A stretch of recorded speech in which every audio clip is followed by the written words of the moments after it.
But Israel has a PhD in deception, because it's Dajjal at the back of this, the mastermind. And Israel would not want to wage a big war and appear to the world naked, clearly, as an aggressor. No, that's not deception. Israel has to wage her big war and make it appear as though she was only defending herself. The only Muslim I know of who has had the capacity to be able to penetrate the deception that has been going on all these years, the only one I know of, was a man who never went to Al-Azhar University. Now, he wasn't a sheikh. His name was Malcolm X. He's the only man I know of who had that eyes wish to see and could clearly recognize the strategy and the deception. Read Malcolm X. How is Israel going to launch this big war and yet get away from being perceived by the whole of humanity as the aggressor, blatant aggression? You have to come with a good strategy.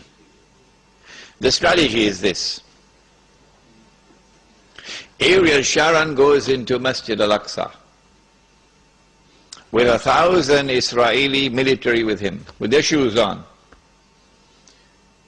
with the full knowledge that this calculated act of extreme provocation must have a response, a fiery response. And as the flames of the new intifada emerge, you must keep it burning by committing upon the Palestinian people more and more atrocities that drive them into a greater and greater rage. This is planning. This is strategy. This is not happening by accident. As Israel unleashes this barbaric oppression upon the Palestinian people, you must have a television station which you plant amongst them, which will cover this, that your Egyptian television would not cover, and your Jordanian government would not allow on Jordanian television, so you create something called Al Jazeera.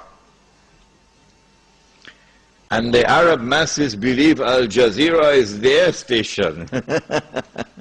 This is the only place in the world we can get authentic information, Al Jazeera. So Al Jazeera is now used to portray all the atrocities. And so around the Arab world, the masses only have to tune into Al Jazeera and they know what's happening. And so the Arab masses become more and more angry. Impending scenario in which, like the domino effect, governments around the world of Islam, they will claim, are now going to fall.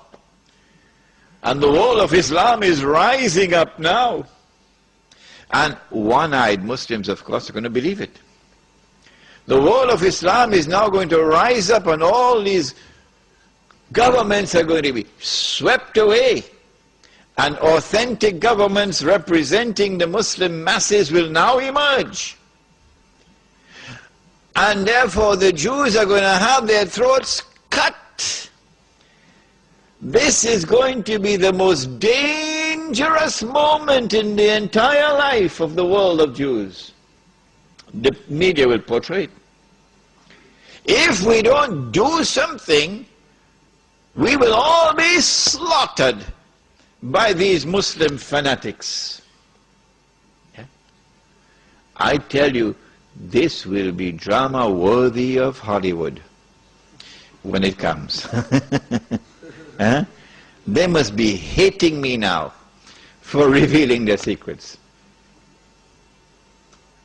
It is in this scenario that Israel will say, we have to do something. If we just sit here and do nothing, the state of Israel will be destroyed and the Jews will all be slaughtered.